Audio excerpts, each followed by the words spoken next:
19 वर्षको थिएँ म। प्लस 2मा केही विषयहरूमा फेल भएर फ्रस्ट्रेट भएर बसेको थिएँ। त्यस्तो पढाइमा कमजोर पनि होइन म। पास हुन्छु जस्तो लागेको थियो। खै के भयो भयो। फेरि सबैजना पास भएर आफू मात्र फेल हुँदा सबैभन्दा इम्बेरेसिङ हुने रहेछ। साथीहरूले घुम्न जाउँ भन्दा पनि जान मन नलाग्ने। फेरि त्यही पास र फेलको कुरा निकालेर ल्याङ गर्लान् भन्ने पिर। अनि चाहे तपाईँ काठमाडौँ बस्नुहोस् या गाउँमा, एक्जामको रिजल्ट आएको र घरमा खसीको मासु पाकेको छिमेकीलाई सबैभन्दा सुरुमै थाहा हुन्छ। मेरो पनि त्यस्तै भयो। घर अगाडिका छिमेकी अङ्कल ब्याङ्कमा सुब्बा थिए के अरे। अति नै नोजी, जहाँ पनि घुसिहाल्न पर्ने। बास्कोटाजी, छोराको के भयो त 12मा? मेरी छोरीले त 82% ल्याइछन्। उनलाई थाहा नै नभए जस्तो गरेर मेरो बाबालाई सुनाए। तिनलाई थाहा थियो म फेल भएको, तर उनलाई त चिड्याउनु थियो। बाबाको रिस त्यसै त मरेको थिएन। त्यसमाथि ती छिमेकी अङ्कलले त्यसरी चिड्याउँदा के भयो होला। कसम, तिहारमा पटेका पड्काउने न्युले बुढाको पछाडि रकेट छोडिदिन मन लागेको थियो। यो नालायकलाई के साइतमा जन्मायो तिमीले? बाबा कराउन थाल्नुभयो। जति बेला पनि कोठामा बस्छ, पढाइ त होला नि भन्ने सोचे। के चाहिँ गर्छ यो? न सोसल छ, न कोहीसँग बोल्छ। म त्यस्तो सोसल मान्छे भने होइन। त्यति चाँडै जोसँग पनि घुलमिल हुन सक्दिन थिएँ। अलिकति समय लाग्थ्यो। खै म किन त्यस्तो थिएँ? सायद त्यस्तै जन्मेको थिएँ होला। त्यस्तो खालके त म मात्र थिइनँ होला यो संसारमा। अरू पनि धेरै होलान्।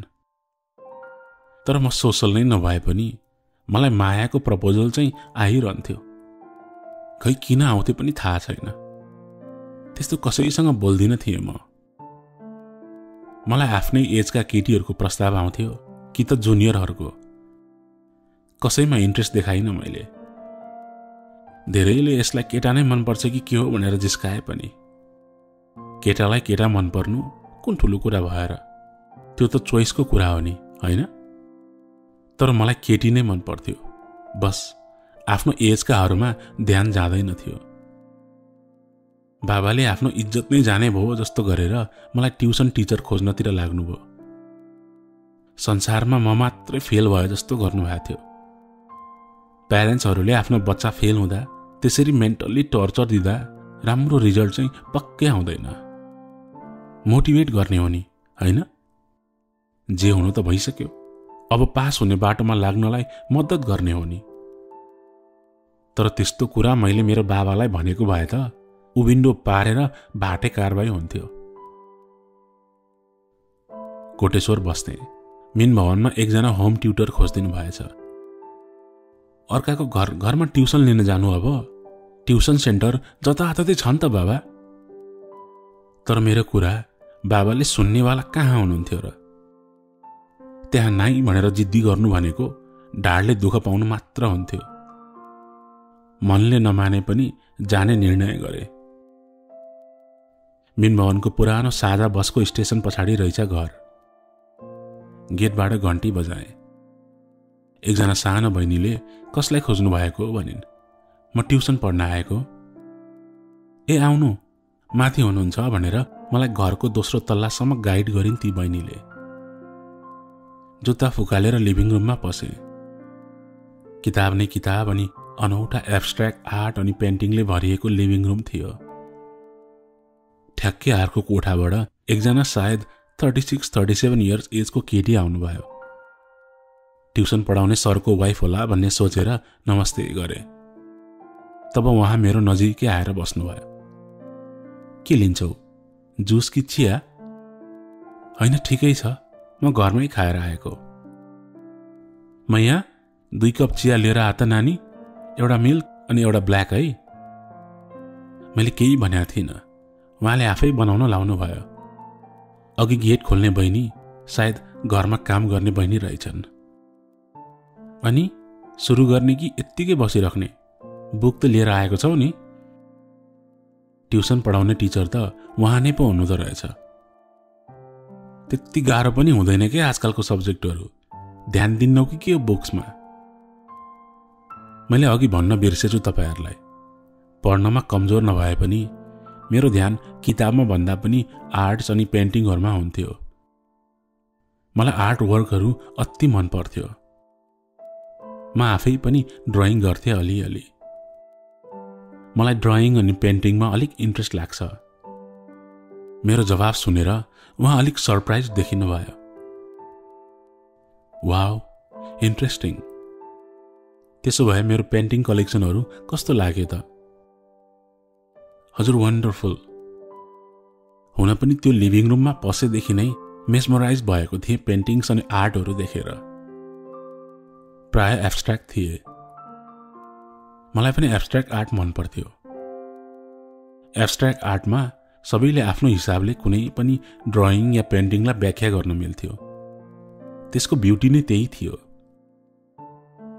आजसम्म मैले ट्युसन पढाएकोमा मसँग आफ्नो प्यासन मिल्ने तिमी नै होला पहिलो मान्छे। एकदम खडुस सर पर्लान् र बोर होला भन्ने सोचेको थिएँ, तर त्यो म्याम अलिक राम्रो हुनुहुँदो रहेछ। मान्छे जति राम्रै हुनुहुन्थ्यो, उहाँको चोइस अफ आर्ट्स एन्ड पेन्टिङहरू त्यति नै राम्रो। पढाउन थाल्नुभयो। जति बोरिङ होला भन्ने सोचेको थिएँ त्यति भएन। सायद केही कुराहरूमा सोच मिल्ने भएर होला अलिकति कम्फर्टेबल फिल गरेको थिएँ। बीचमा त्यो बहिनीले चिया लिएर आइन्। ब्ल्याक टी उहाँले लिनुभयो अनि मिल्कवाला मैले। उहाँले पढाउँदै गर्दा मैले उहाँको फ्यामिली फोटो खोजेँ लिभिङ रुमको भित्तामा, तर देखिनँ। सायद प्राइभेट राख्न खोजेको भएर होला। 1 घण्टाको सेसन सकेर म निस्किएँ। घर पुगेँ अनि गेट खोलेर भित्र पस्नै लाग्दा त्यही छिमेकी अङ्कलकी छोरी नमिताले बोलाइन्। ईशान, सुन न, बाउले त एभ्रिडे चिड्याउँछ, अब छोरीको पालो त होला नि भनेर मन नलागी त्यही उभिएँ।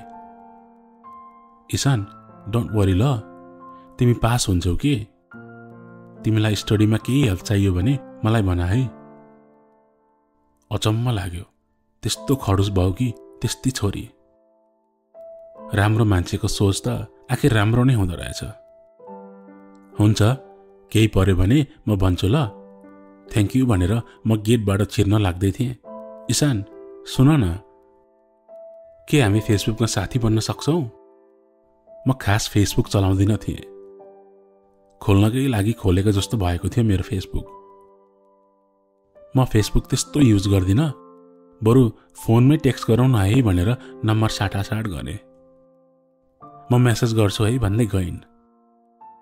नमितालाई फेसबुक चलाउँदिन त भने, तर घर जाने बित्तिकै फेसबुक खोलेर ट्युसन पढाउने म्यामलाई सर्च गरेँ। साँच्चै भन्ने हो भने फेसबुक एकाउन्ट खोलेको दिनबाट त्यही दिन होला चलाएको। सर्च त गर्न खोजेँ, तर म्यामको नाम नै थाहा थिएन। नाम नै थाहा नभएपछि के चाहिँ सर्च गर्नु? जान्न मन लागेको थियो उहाँको बारेमा। त्यस्तो राम्री सक्सेसफुल मान्छेको प्रोफाइलमा के होला त? उहाँको हस्बेन्ड अनि फ्यामिली कस्तो होला त? अनि ठ्याक्कै त्यति बेलै नमिताको मेसेज आयो, I think you are very cute. अब त्यसको रिप्लाई के दिनु? मेरो आफ्नो कोठाको पर्दा तानेर नमिताको घरमा हेरेको, उसले नि आफ्नो रुमबाट मेरो रुममा हेरिरहेकी रहेछन्। मुस्कुराइन् अनि पर्दा लगाइन्। थ्याङ्क यू भनेर रिप्लाई दिए। उनले ठुस्स परेको इमोजी पठाइन्। अब गर्ने के? तिमी नि क्युट छौ भन्नै पर्यो होला त, होइन? त्यही भनेर मेसेजको रिप्लाई गरे अनि इन्स्टाग्राम ओपन गरे। म्यामको फोटो झुक्किएर सजेसनमा आउला कि भनेर।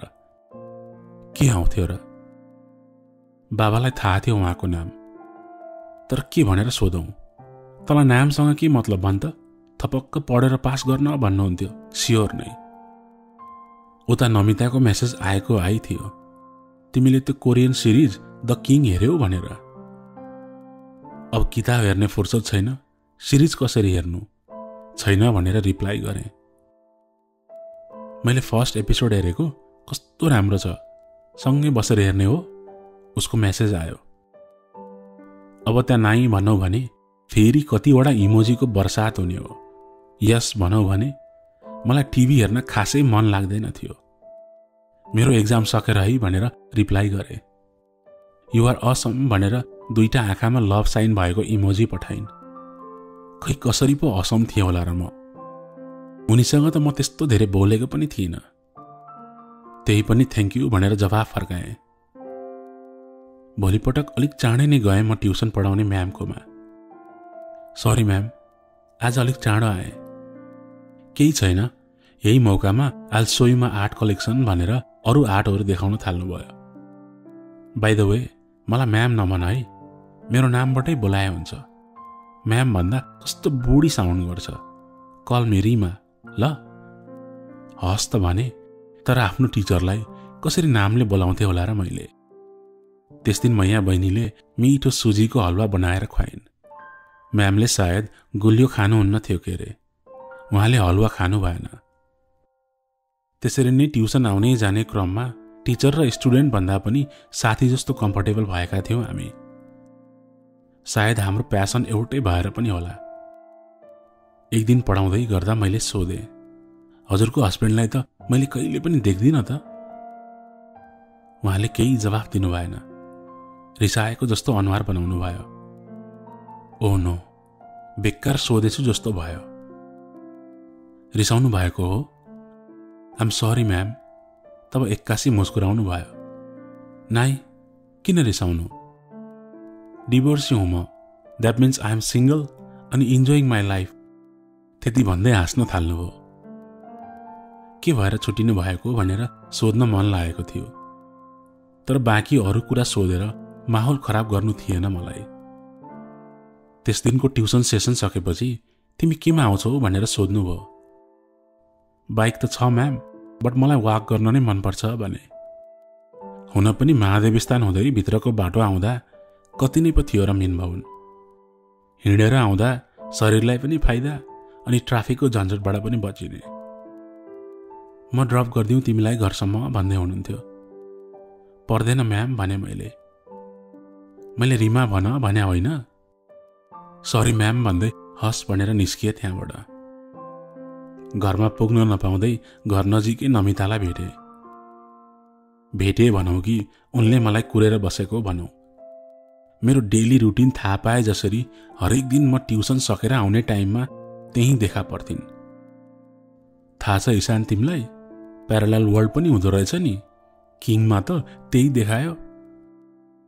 उनलाई पनि अरूलाई जस्तै कोरियन ड्रामाको भूत सवार भएको प्रष्ट देख्न सक्थेँ मैले। अनि साँच्चै हिजो मेरो मेसेजको प्रपर रिप्लाई किन नदिएको? रिप्लाई त दिएकै थिएँ त मैले, थ्याङ्क यू भनेकै थिएँ। थ्याङ्क यू भनेको थिएँ त नमिता। मैले त्यस्तो इमोजी पठाएको, बस थ्याङ्क यू मात्र रे।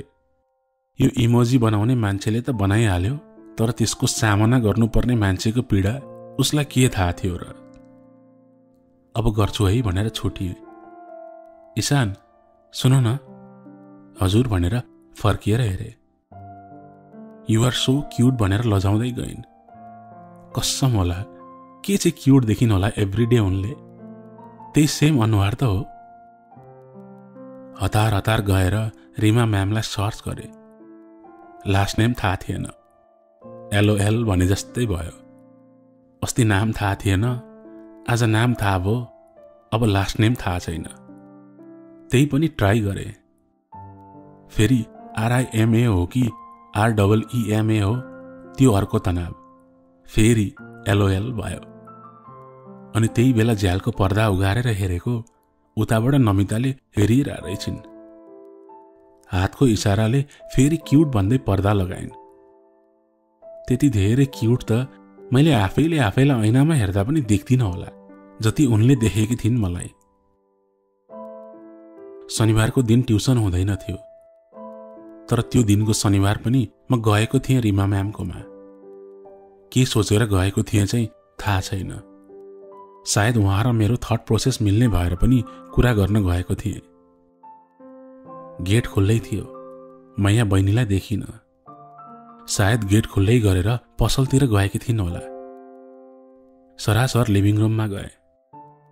रिमा म्याम हुनुहुन्न थियो। शनिबारको दिन त आउन हुँदैन थियो। फर्किन्छु भनेर फर्किन लागेको थिएँ। म्यामको रुमको ढोका आधा खुल्लै देखेँ। सायद रुममा हुनुहुन्छ होला भनेर बोलाउन गएँ। रुमबाट यसो भित्र हेरेको थिएँ। म्याम त आफ्नो इनर वेयरमा हुनुहुँदो रहेछ।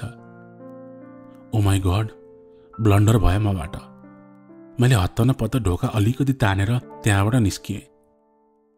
सायद चेन्ज गर्दै हुनुहुन्थ्यो। बारेङबाट चाँडो चाँडो तल झरेँ। गेटमा पुगेको थिएँ। इशान भनेर म्यामले बरन्डाबाट बोलाउनु भयो। तब मैले उहाँलाई नहेरी कुदेँ त्यहाँबाट। बाटोभरि धेरै सोचहरू आए। शनिबारको दिन त क्लास हुँदैन थियो। म जान्ने भएर किन गएको होला? त्यसमाथि अर्काको कोठामा नक नै नगरी त्यसरी पस्दा के सोच्नुभयो होला? अनि मैले उहाँलाई त्यस्तो अवस्थामा देखेको थिएँ। अब के मुख देखाएर ट्युसन जाउँ म?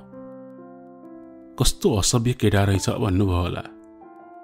बोलाएर गाली गर्न लाग्नु भएको थियो कि? अनेकन ख्यालहरू आए। तर एउटा कुरा चाहिँ मैले झुट बोल्न सक्दिनँ थिएँ। त्यो के भने, रिमा म्याम अति नै राम्री अनि सेन्सुअल देखिनु भएको थियो। तर मैले त्यसरी उहाँको रुममा जान हुँदैन थियो। अनेकन कुराहरू सोच्दा सोच्दै घर पुगे। तनाव भइरहेको थियो। नमिता कुरिरहेकी रहेछन्। मलाई बोलाइरहेकी थिइन्। मैले केही पनि नसुने झैँ गरी घरतिर गएँ। रुममा गएर पल्टिएँ। अनि ठ्याक्कै नमिताको मेसेज आयो। 4-5 वटा रोएको जस्तो इमोजी थिए। आफूलाई केहीको तनाव छ उसलाई आफ्नै परेको थियो। हुन त नमिताको त्यसमा के दोष थियो र? उनी त मात्र मसँग बोल्न खोजिरहेको थिइन्। मेरो आफ्नो गल्तीले गरेर नमितालाई किन इग्नोर गरे होला मैले? आज अलिक मुड अफ छ भनेर मेसेजको रिप्लाई गरेँ। अनि झ्यालको पर्दा उगारेर नरिसाऊ है भनेर इसारा गरेँ। त्यसपछि उनी ह्याप्पी भएर आँखामा हार्टवाला इमोजी पठाइन्। मेरो त मुड अफ भयो।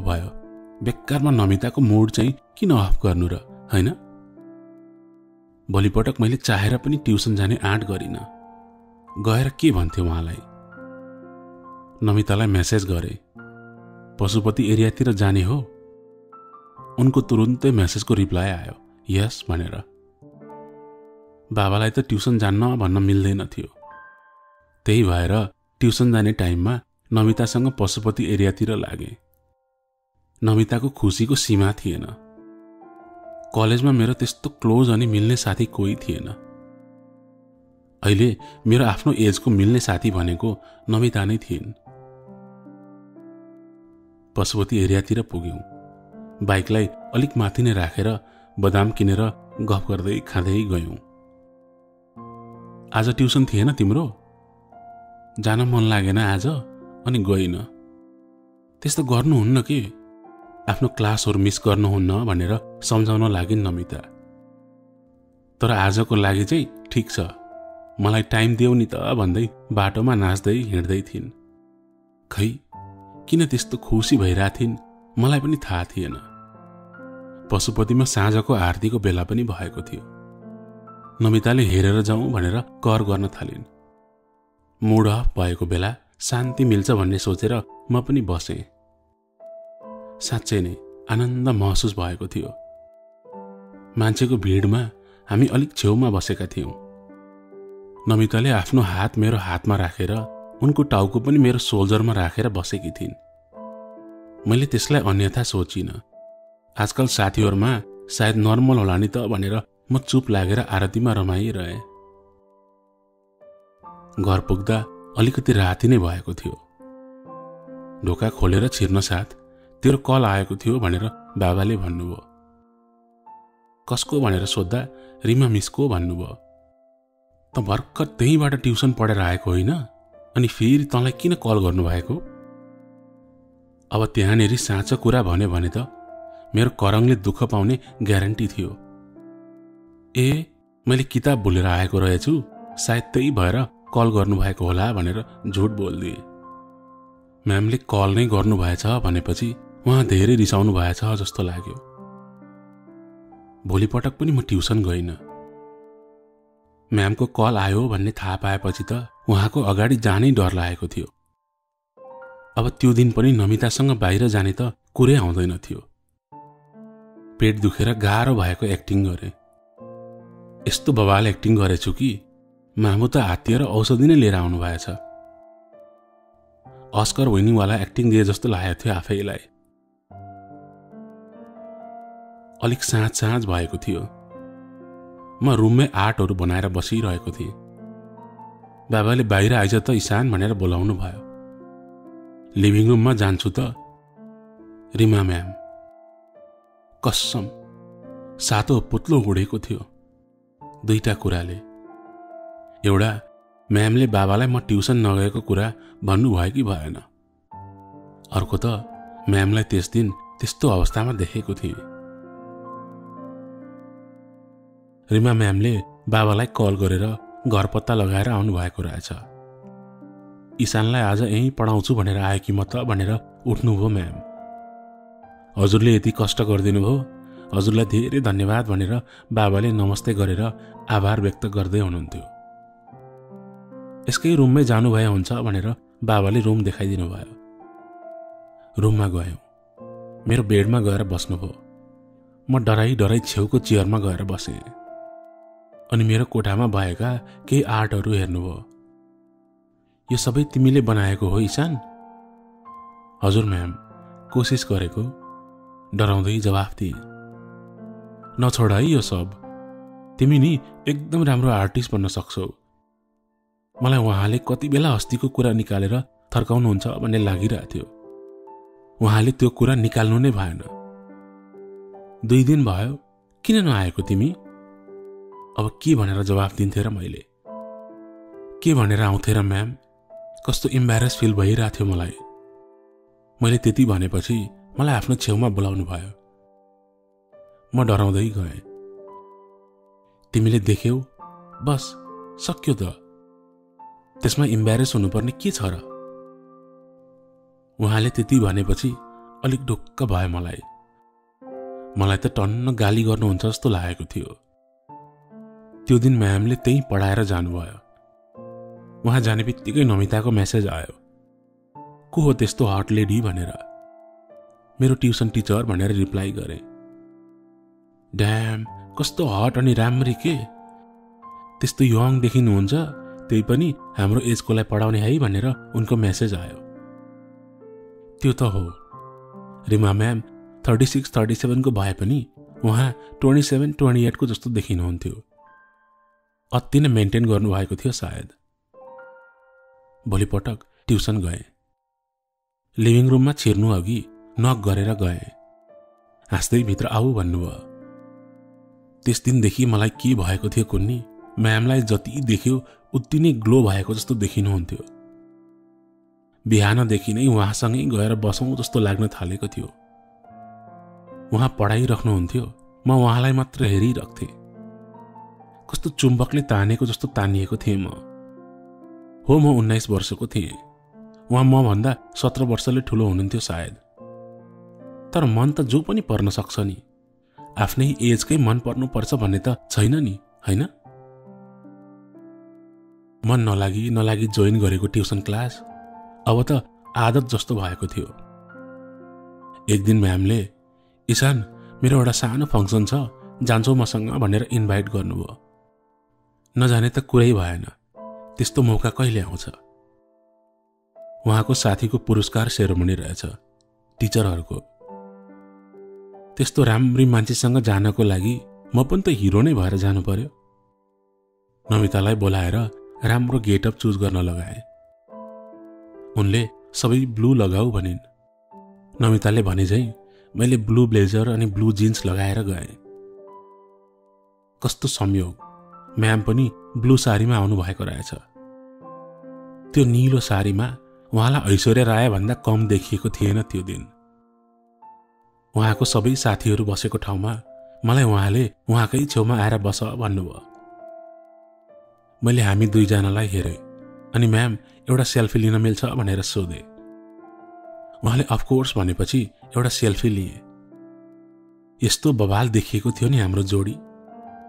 मक्ख पर्दै मनभित्र अनेकौं सपना सजाउँदै घर गए। मेरो रुमको बत्ती अन भएको देखेर होला नमिताको मेसेज आयो। कति ढिला आएको, खुब रमाइलो भयो जस्तो छ है। रमाइलो भयो भन्दै मैले पनि उनले पठाउने जस्तै 2टा आँखावाला हार्टको इमोजी पठाएँ। मैले त रिमा म्यामसँग नजिक भएको खुसियालीमा त्यो इमोजी पठाएको थिएँ नमितालाई।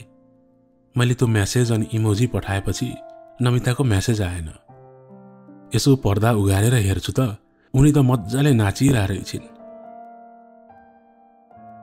ट्युसन पढ्न सुरु गरेको पनि अब त धेरै नै भइसकेको थियो। म्याम र म धेरै क्लोज भएका थियौँ, साथी जस्तै। प्राय अरू नै कुरा हुन्थ्यो, आर्ट अनि पेन्टिङ्सको। तर म सकेसम्म मायाको कुरामा जोड्न खोज्थेँ, उहाँको मनमा के छ भनेर फुत्काउन खोज्थेँ। एक दिन ट्युसन पढाउने क्रममा म रिमा म्यामको अलिकति नजिक गएँ।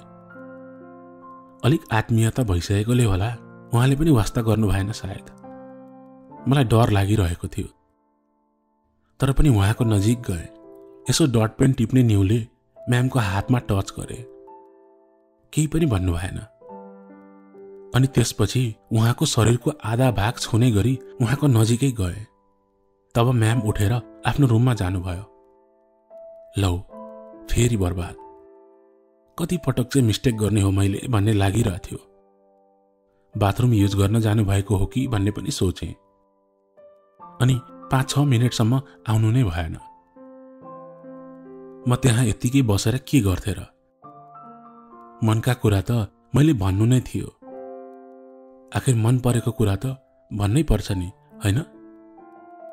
2टा कुरा त हुन्छ, कि यस कि नो। अनि म सरासर उहाँको रुममा गएँ। ऐना अघि उभिरहनु भएको रहेछ। म रुमभित्र छिरेको उहाँले ऐनाबाट देख्न सक्नुहुन्थ्यो। केही भन्नु भएन। म सिधै गएर म्यामलाई पछाडिबाट अँगालो हाले। उहाँको सोल्जरमा आफ्नो चिउँडो राखे। के गरेको ईशान तिमीले? अप्ठ्यारो मानेको जसरी भन्नुभयो, तर पनि मेरो अँगालोमै बसिराख्नुभयो। म्याम, आई डोन्ट नो मलाई के भएको छ। म यसरी गुम्सिएर बस्न सक्दिनँ। तपाईलाई यो राइट नलाग्न पनि सक्छ, तर I really like you. I think I am in love with you.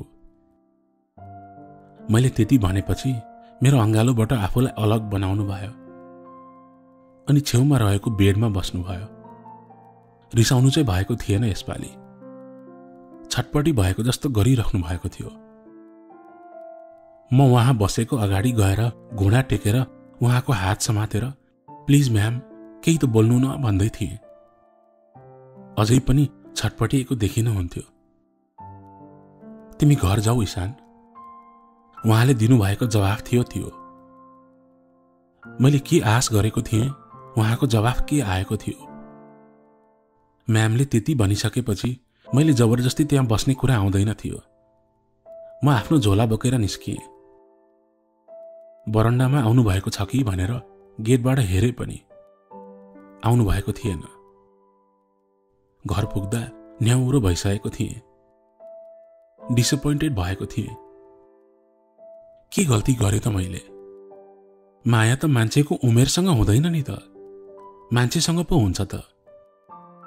मैले पनि त त्यही गरेको थिएँ। अब उहाँ नै मन पर्यो त के गर्नु मैले? मनमा लागेको कुरा भन्दै नभन्नु। अनि ठ्याक्कै नमिता देखा परिन्। गेस व्हाट ईशान, किङ सिरिजमा नि अब केटा र केटीको फाइनल्ली लभ पर्ला जस्तो छ नि। नमिता एक्साइटेड हुँदै सिरिजको बखान गर्दै थिइन्। मान्छेको रियल लाइफमा लभको डामाडोल छ, नमितालाई भने सिरिजको लभको परेको थियो। म केही नबोली घर गएँ। नमिताले बोलाइरहेथिन्। किन चाहिँ मलाई त्यसरी सिधै घर जा भन्नुभयो? के उहाँको अर्कै बोयफ्रेन्ड छ र? कि उहाँ अरू कसैलाई मन पराउनुहुन्छ? अनेकन सोचहरू कुदिरहे। भोलिपटक म धेरै चाँडो म्यामको घर गएँ। उहाँको काम गर्ने बहिनीले म्याम त घरमा हुनुहुन्न भनिन्। निराश भएर फर्किए। धेरै कुराहरू भन्छु भनेर गएको थिएँ।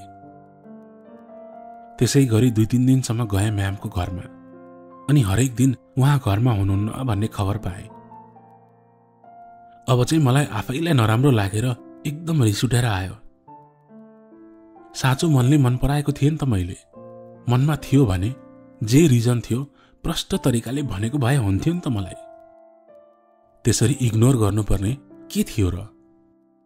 रन्थनिएर घर पुगे अनि झोला भुइँमा फ्याँकेर नमितालाई कल गरे। एकछिन भेट्न मिल्छ? उनले हुन्छ भनेपछि हामी घर नजिकैको शङ्खमूल पार्कमा भेट्यौं। के भएको छ ईशान तिमीलाई आजकल? मसँग किन यस्तो रिस देखाएको? किन इग्नोर गरेको मलाई? थाहा छ मलाई कस्तो हर्ट हुन्छ? त्यसो भन्दै नमिता इमोसनल हुन थालिन्।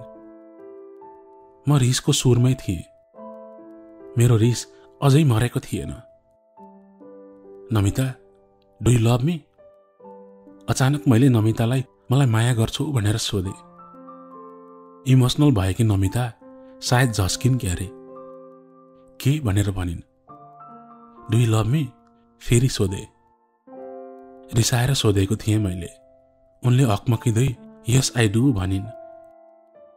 त्यसो भए आजबाट तिमी मेरो गर्लफ्रेन्ड है? नमिताले अझै पनि के भएको भन्ने कुराको मेसो पाउन सकेकी थिएनन्। कसैले मायाको कुरा त्यसरी ठाडै गर्ला भन्ने उनले सपनामा पनि सोचेकी थिएनन् होला।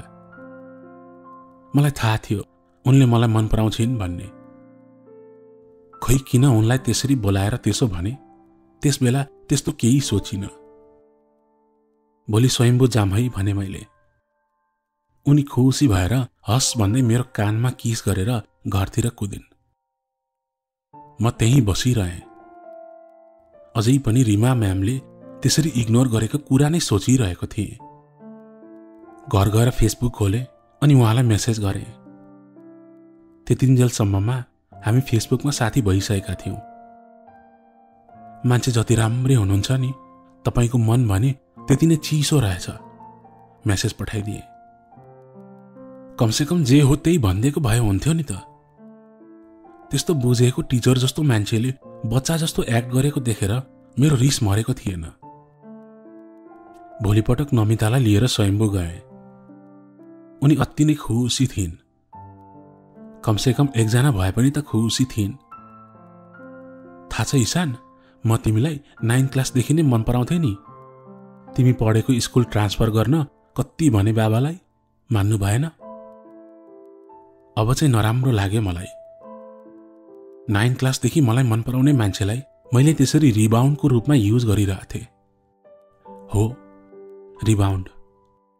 रिमा म्यामको रिस मैले नमिताको मायासँग मिसाएको थिएँ। नमिताको त्यो खुसी देखेर मलाई डर लागेको थियो। म उनलाई माया गर्दिन थिएँ। एउटा मिल्ने साथीको रूपमा लिएको थिएँ। मैले उनलाई त्यो दिन तिमी आजबाट मेरो गर्लफ्रेन्ड है भनेर भन्नै हुन्न थियो। नमिताले मेरो कहिले नराम्रो सोचिनन्। मलाई सधैँ हेल्प गर्न खोजिन्। म डाउन हुँदा सधैँ चियर अप गर्न खोज्थिन्। त्यस्तो मान्छेलाई मैले रिसको आवेगमा झुटो आश्वासन दिएको थिएँ। कसरी भन्थे उनलाई साँचो कुरा। सरी नमिता, गल्ती भयो। मैले अरू कसैको रिसको झोकमा आएर तिमीलाई यस्तो गरे भन्दा उनको के हालत हुन्थ्यो होला। त्यसको दोषी त मै थिएँ। रिमा म्यामले मलाई पो इग्नोर गर्नुभएको थियो। त्यसमा नमिताको के दोष थियो र? स्वयम्भूमा कति पटक साँचो कुरा भन्छु भन्ने कोसिस गरे, तर सकिन। उनको ह्याप्पिनेस देखेर भन्नै डर लाग्यो। स्वयम्भूबाट घर फर्किँदा 3 बजेको थियो के रे। बाटोभरि नमिताले मलाई कस्सेर समातेर बसेकी थिइन् बाइकमा। घर पुगेपछि, अब त्यो किङ सिरिज छ नि ईशान, सँगै हेर्ने ल, तिम्रो लागि भए पनि म सुरुबाट हेर्छु भन्दै नाच्दै आफ्नो घरतिर लागिन्। गेटमा पुगेर ईशान भन्दै मलाई फ्लाइङ केस दिइन्। गलत गरेको थिएँ मैले नमितालाई। मैले उनलाई साँचो कुरा भनिन भने उसको मन छिया छिया हुन्छ। यो कुरा जति समयसम्म लम्बिन्थ्यो नि त्यति नै नमिता म प्रति डीप मायामा पर्दै जान्थिन्। फेस टु फेस भन्न नसके पनि मेसेज गरेर भन्छु भन्ने सोच बनाए। गेट खोलेर बाइक भित्र हाल्न लाग्दै थिएँ, रिमा म्याम टुप्लुक्क आइपुग्नु भयो आफ्नो गाडीमा। आफ्नो गाडी त्यहीँ पार्क गरेर केही नभनी सुई सुई माथि जानुभयो। म उहाँको पछि पछि गएँ। घरमा बाबा मामु हुनुहुन्न रहेछ। फोन अफ थियो मेरो। चार्जमा राखेर अन गरे। बाबाको अफिसको ग्यादरिङमा गएका छौँ, आउँदा ढिला हुन्छ भनेर मामुको टेक्स्ट आएको रहेछ। लिभिङ रुममा नबसी सिधै मेरो रुममा जानुभयो रिमा म्याम। रिसाएर बस्नुभयो मेरो बेडमा। रिसाउनु पर्ने त म थियो, उहाँ चाहिँ किन रिसाउनु भएको होला। म छेउमा गएर बसेँ।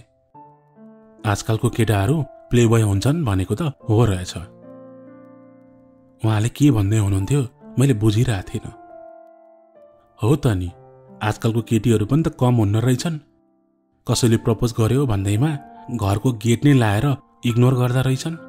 मैले पनि जवाफ दिएँ। अनि अझ मेरो नजिक आउनुभयो। को केटी हो त्यो तिमीसँग त्यस्तो चिप्किएर टाँसिएर बाइकमा बस्ने? ए त्यही भएर पो प्लेबोय भन्नुभएको रहेछ। जेलस भएर आउनुभएको हो तपाईँ? किन हुनु म जेलस? मेरो गर्लफ्रेन्ड हो। मैले त्यति भन्ने बित्तिकै जुरुक्क उठेर निस्किन लाग्नु भएको थियो। मैले च्याप्प समातेँ अनि आफ्नो नजिक ल्याएँ। छोडो इसान मलाई। दिस इज रङ। तिमी म भन्दा 17 वर्ष सानो छौ अनि म डिभोर्सी हुँ। उहाँले छोड भन्दा मैले झन् कसेर समातेँ। तपाईँ जाने नै हो भने एकपटक आई हेट यु भनेर जानु न त। त्यसको जवाफ दिनु भएन। भन्नु न त ma'am that you don't like me भनेर, अनि म छोडिदिन्छु सधैँलाई। केटा मान्छेले आफूभन्दा कम उमेरको केटीसँग लभ गर्न मिल्ने, रिलेसनमा बस्न मिल्ने, अनि केटी मान्छेले चाहिँ नमिल्ने हो र? मन मिल्नुपर्ने होइन र म्याम? एजले हो र हाम्रो लाइफ डिसाइड गर्ने? अझै पनि केही बोल्नु भएन। ठिक छ, त्यसो भए हाम्रो चिन्जान यहीँसम्मको रहेछ।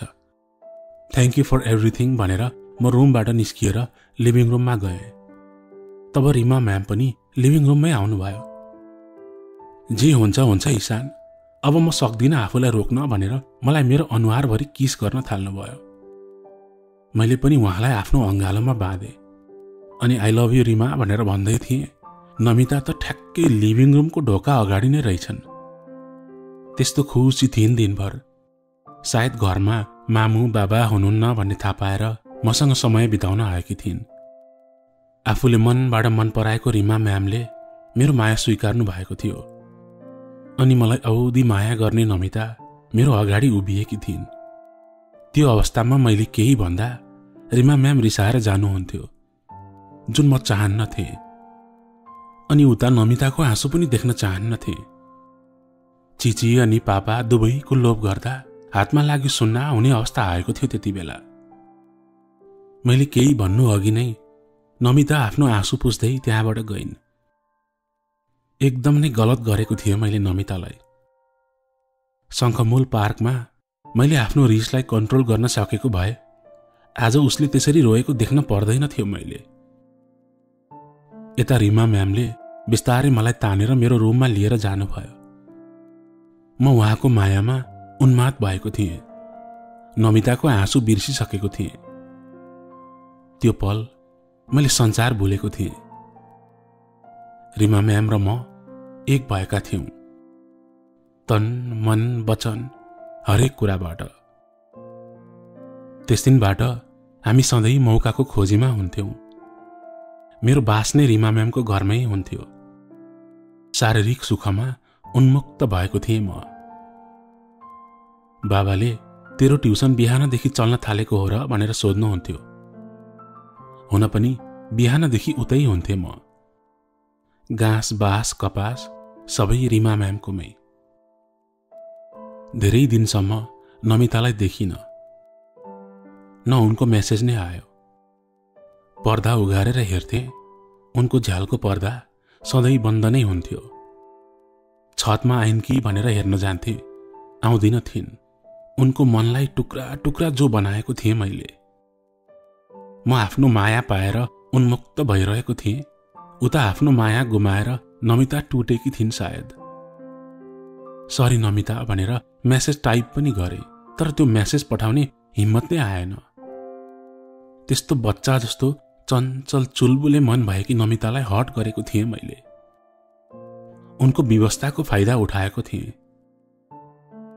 अनि रिमा म्यामले एक दिन नगरकोट बस्ने गरी जाउँ है भनेपछि हामी नगरकोट गयौँ। नगरकोटको त्यो चिसोमा रिमा म्यामको साथ मेरो जिन्दगी पूर्ण भएको महसुस भएको थियो मलाई। जसले जे भनोस् मेरो डेस्टिनी रिमा नै हो भन्ने विश्वास भएको थियो मलाई। मायाले न उमेर हेर्छ न कसैको पास्ट। मलाई त्यसको कुनै मतलब पनि थिएन। बस प्रेजेन्टमा उहाँसँग मिठा पलहरू बिताउन चाहन्थे अनि फ्युचर उहाँसँगै जिउने सोचेको थिएँ।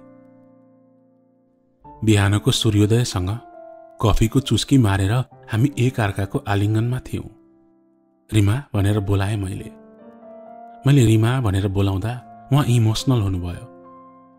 सायद त्यस्तो मायाले कसैले उहाँलाई बोलाएको धेरै भएको थियो के रे। टपक्क आँखाबाट आँसु चुहाउनु भयो। तिमीले मलाई जिन्दगीमा कसैले नदिएको माया र खुसी दिएका छौ ईशान। रङ रिलेसनमा रहेछौ म पहिला, अनि तिमीसँग नजिक हुन सोसाइटीको डर थियो। तर मेरो खुसी चाहिँ मैले आफ्नो खुसी मारेर दम घोटेर बाँच्नु र सधैँ। उहाँले त्यति भनेपछि मैले आफ्नो फ्युचर क्लियर देख्दै थिएँ। बस रिमा नै, सी इज माई फ्युचर। जोसँग लड्नु परोस् लड्छु, तर रिमाको साथ कहिले छोड्दिन भनेर आफैसँग प्रण गरे त्यस क्षणमा। नगरकोटबाट फर्किएपछि रिमासँग छुटिएर चोकबाट हिँड्दै घर जाँदा नमितालाई बाटोमा भेटे। मलाई देखेर नदेखे झैं गरी टाउको निहुराएर चाँडो चाँडो अघि बढिन्। म कुद्दै गएर उनको बाटो छेके। शङ्खमूल पार्कमा तिम्रो 10 मिनट देऊ न मलाई। मैले हात नै जोडेर बिन्ती गरेपछि हामी पार्कमा गयौं। कालो चस्मा लगाएकी थिइन् उनले। मैले खोल न प्लिज भनेर रिक्वेस्ट गरेपछि बल्ल खोलिन्।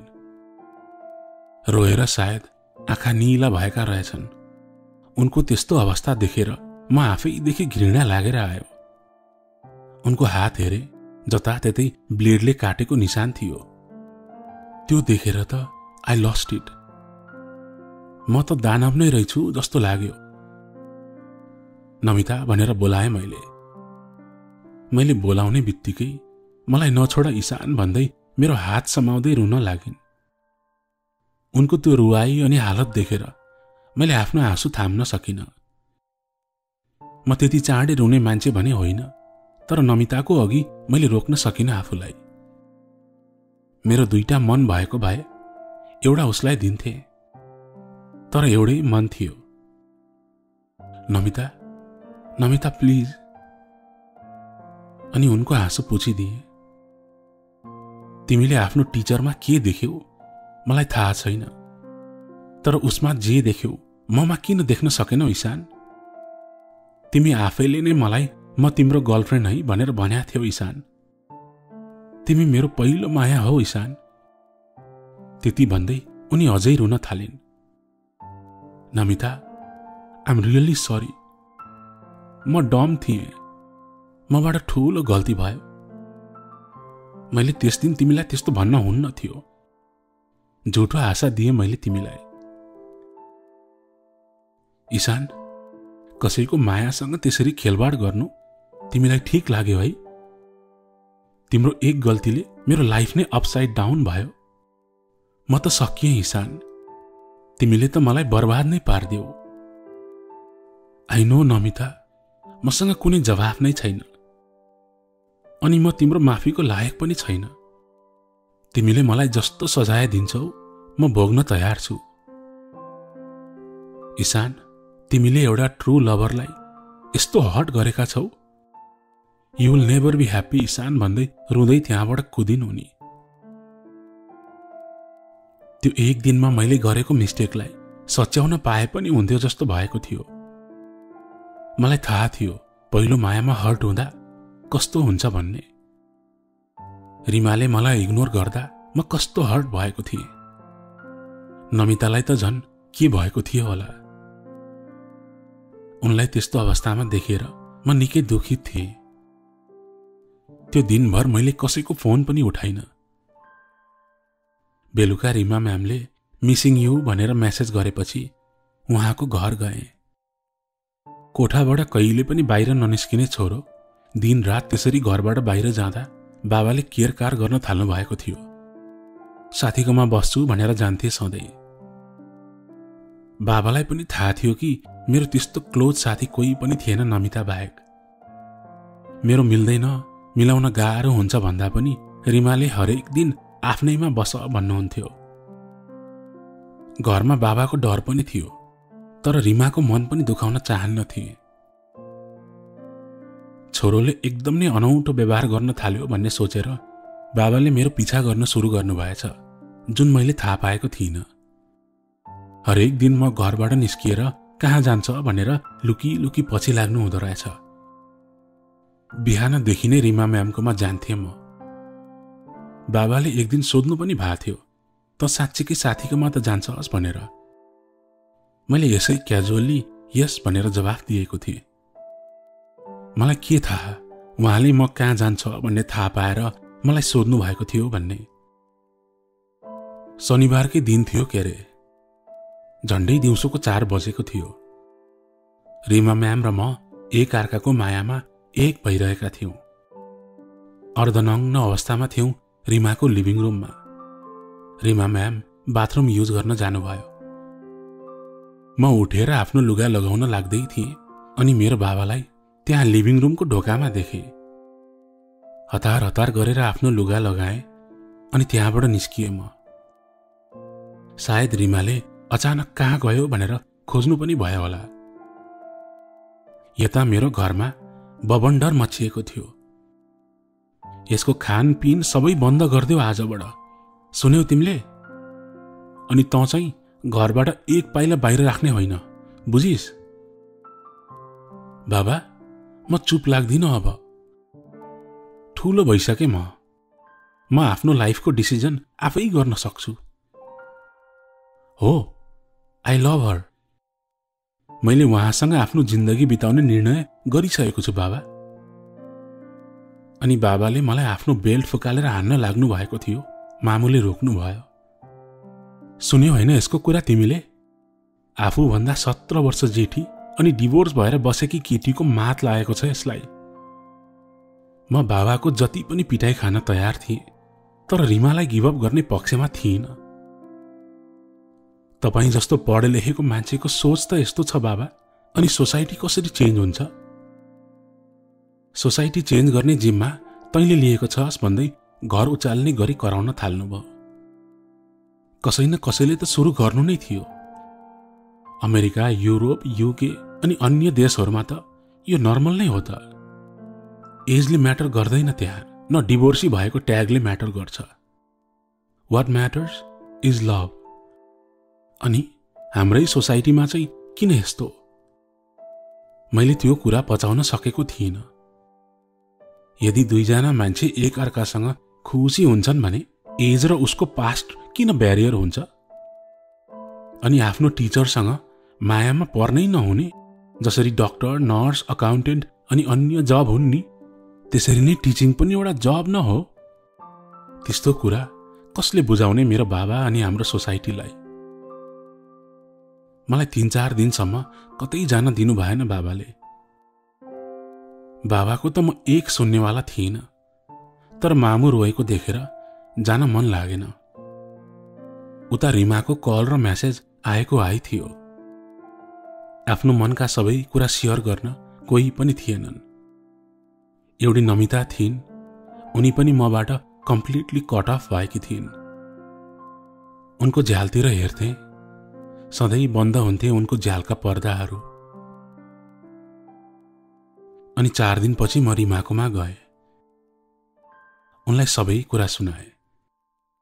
रिमाले तिमी चिन्ता नगर, हामी मिलेर फाइट गरौँला भनेर हिम्मत दिइन्। ईशान, बरु हामी यहाँबाट कतै टाढा गएर बसौँला, तर एक अर्काको साथ छोड्न हुन्न भन्दा ममा अझै फाइट गर्ने शक्ति आएको थियो। रिमा नै त्यसरी मेरो साथमा भएपछि मलाई कसैको डर छैन भन्ने भएको थियो। अनि मलाई अलिक डिस्टर्ब देखेर होला रिमाले 2 दिनको लागि ककनी जाउँ भनेपछि मैले घरमा नभनी गएँ। ककनीमा हामीले अगाडिको जिन्दगीका प्लानहरू बनायौँ। मान्नुहुन्न तिम्रो बाबाले, अनि यो समाजले पनि स्वीकार्दैन ईशान। तर हाम्रो खुसी त हाम्रो जिन्दगी हो नि। ह्याप्पी नभई बाँच्नुभन्दा त बरु मर्नु नै बेस। काठमाडौँ छोडेर सुर्खेत गएर बसौँला भन्ने प्लान गर्नुभयो। मलाई रिमासँग हुनु थियो। संसारको जुनै ठाउँ होस् त्यसले मलाई फरक पर्दैन थियो। अब केही दिनमै काठमाडौँ छोडेर जाने प्लान बनाएर हामी ककनीबाट फर्कियौँ। ककनीबाट फर्किएको दिन बाबाले केही भन्नु भएन। बरु मामुले यस्तो नगर छोरा भनेर सम्झाउनु भएको थियो। बाबाले त एकदम नर्मल बिहेभ गर्नुभएको थियो। भोलिपटक 5 बजे बेलुकातिर म रिमाकोमा गएँ। घर अगाडि पुग्छु त गेटमा ठुलो तालचा मारेको थियो। मैले सोचेँ कतै बाहिर जानुभएको होला। मेसेज छोडे म आएको थिएँ भनेर, अनि घर फर्के। राति अबेरसम्म पनि मेरो मेसेजको रिप्लाई आएन। बिजी हुनुभयो होला भन्ने सोचे। अनि बिहानै फ्रेस भएर रिमाकोमा जाने तयारी गर्दै थिएँ। ठ्याक्कै मेसेज आयो रिमाको। खोलेर हेर्छु, झन्डै 1 पेज लामो मेसेज थियो। Ishan, first of all I love you so much. तिमीसँग अगाडिको जिन्दगीको सपनाहरू देखेकी थिए, तर तिम्रो बाबा अनि सोसाइटीलाई मन्जुर भएन। तिम्रो बाबा आउनु भएको थियो हिजो बिहान। बिन्ती गरेर हात जोडेर मेरो छोरालाई एक्लै छोडिदेऊ, हामीलाई जिउँदै नमार। हामी मिडल क्लास फ्यामिलीको इज्जत मसिनो धागोमा अल्झिएको हुन्छ। एक पटक चुडियो कि त खत्तम। उहाँले त्यति भनेर जानुभयो।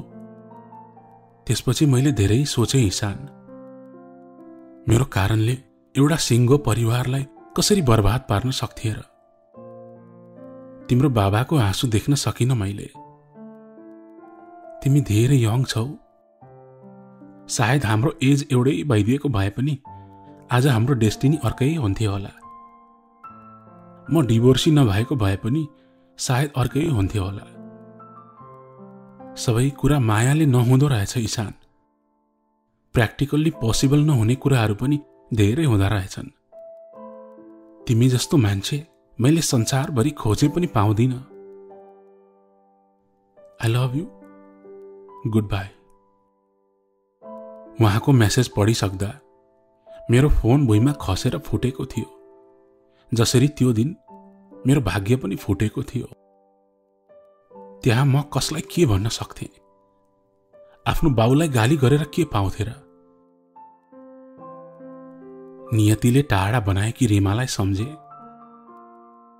उनले कति दुःख खेप्नु पर्यो बिचारा।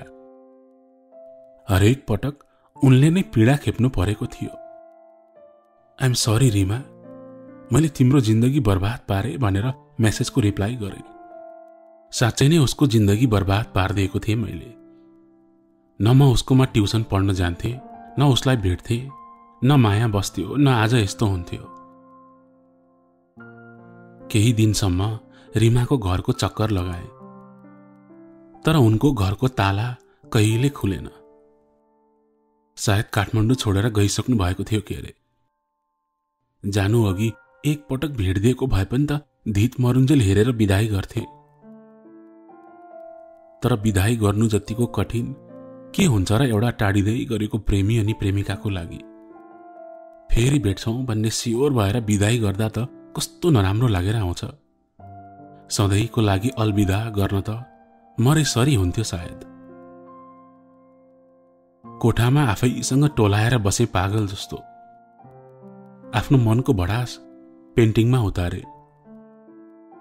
रिमाको पोर्ट्रेटहरू बनाए, नमिता रोएको पोर्ट्रेट पनि बनाए। अरू उपाय नै के थियो र? मेरो कुरा न बाबाले बुझ्नुहुन्थ्यो न मामुले।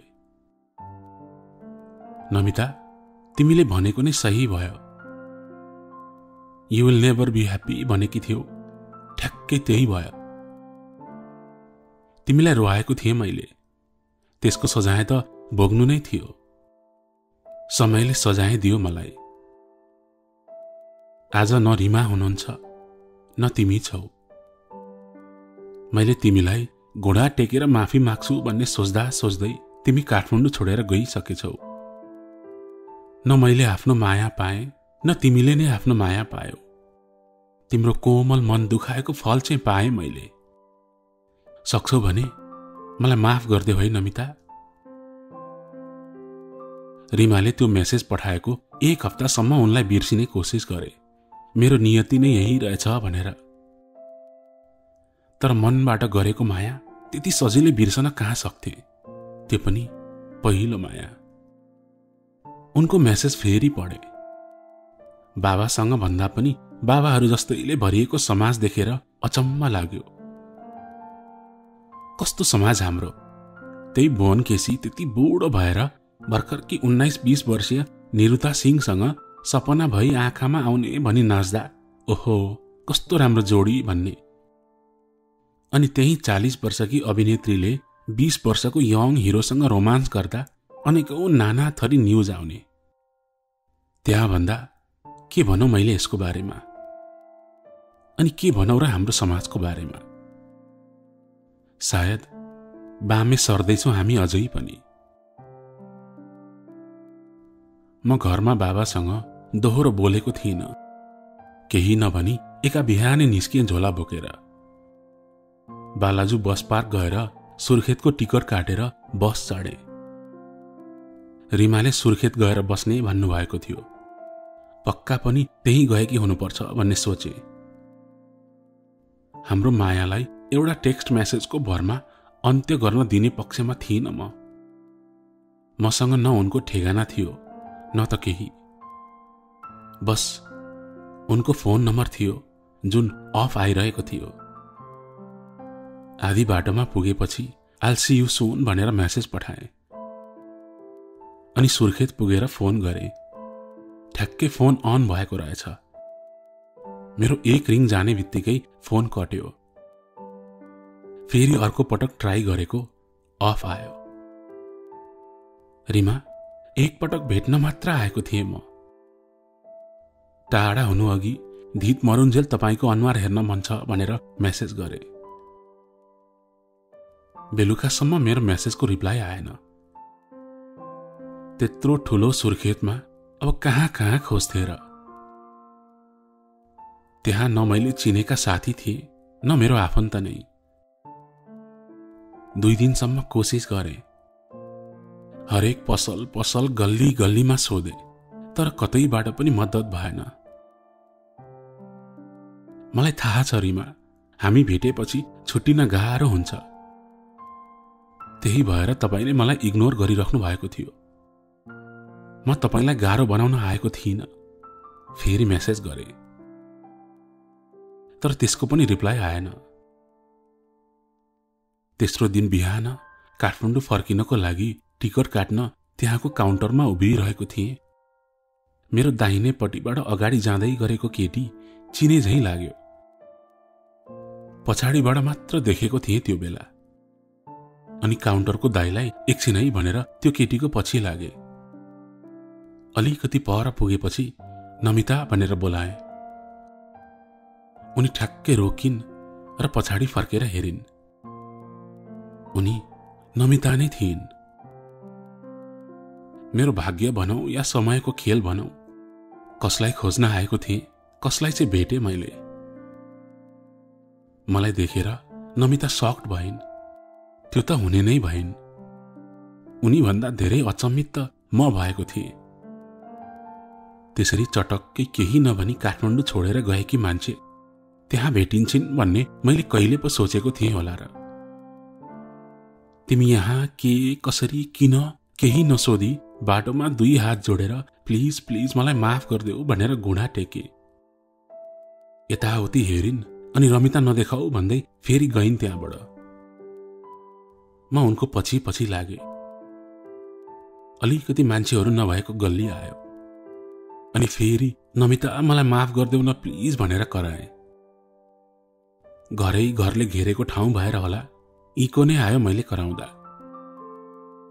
उनले सरासर अगाडि आएर मेरो मुख बन्द गरिदिन्। अब एक शब्द बोल्यो भने नि त्यो कुचिएको मुख यही बन्द गरिदिन्छु भनिन् अनि मेरो मुखबाट आफ्नो हात निकालिन्। माफ गरिदेऊ न प्लिज मलाई, हरेक दिन पश्चातापमा बाँचेको छु म। एउटा कुरा सोध्छु, साँचो कुरा भन अनि माफ गरिदिन्छु। हुन्छ, जे सोध साँचो भन्छु भने। यहाँ सुर्खेत मलाई खोज्दै त आएको होइनौ तिमी, साँचो कुरा भन, किन आएको?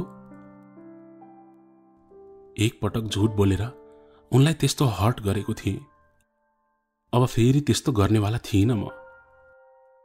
मैले साँचो कुरा भन्दा उनलाई नराम्रो फिल हुन्थ्यो, तर मैले भन्नै पर्थ्यो जे हो त्यही। रिमा र मेरो बारे सबै बताए अनि उनले काठमाडौँ छोडेर गएको पनि बताए र उनलाई एक पटक अन्तिमचोटि भेट्छु कि भनेर सुर्खेत आएको सबै भने। मैले त्यति भनेपछि उनी रिसाउँछिन् जस्तो लागेको थियो, तर रिसाइनन्। यहाँ बसौं भनेर त्यही एउटा चौतारामा बसिन्।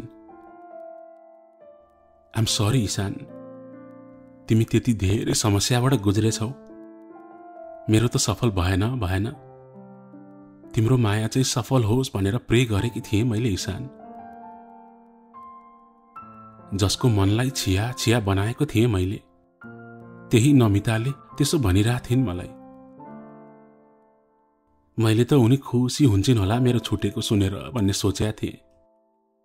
आइनो तिमीले के सोचिरहेछौ ईशान, तर मेरो भएन भन्दैमा तिम्रो पनि नहोस् भन्ने कहिले पनि सोचिन मैले।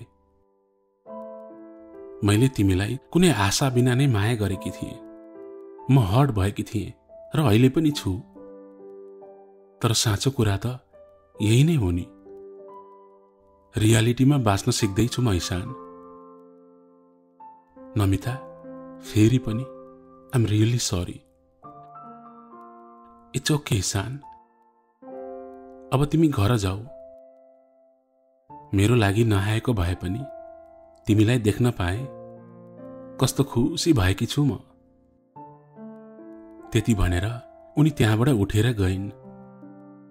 म उनलाई हेरिरहेँ अनि ठ्याक्कै अलिकति पर पुगेपछि उनी रोकिन् अनि फर्किन् मतिर। अनि उनले ईशान भनेर बोलाइन्। म केही नबोली उठे। I really missed you Ishan. बाटो पर उभिएकी नमिता थिइन् अनि बाटो वर उभिएको म।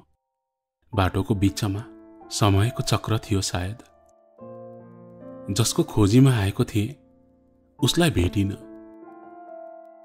अनि जसलाई रुवाएको थिएँ समयको चक्रले घुमाएर उसकै सामु ल्याइदिएको थियो।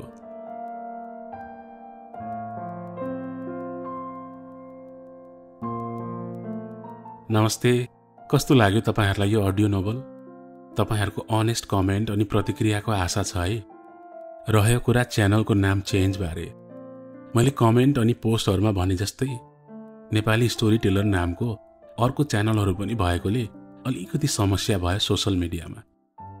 त्यही भएर मैले चेन्ज गर्नुपर्ने भयो। आशा छ बुझ्नुहुनेछ। अनि तपाईहरुको अमूल्य सुझावको लागि धेरै धन्यवाद छ। हस्त स्वस्थ रहनुहोला है।